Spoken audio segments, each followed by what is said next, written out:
Today we have given an additional 95 vehicles to the police force to be distributed in different districts. And this is in continuation with our state government's commitment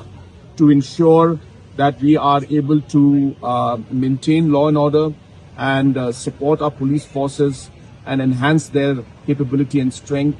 So whether it's manpower, recruitment, whether it's the infrastructures at the grassroots level in outposts and police stations, whether it is training of our police force, or whether it is logistical support like vehicles and also different ammunition and other equipments that are required.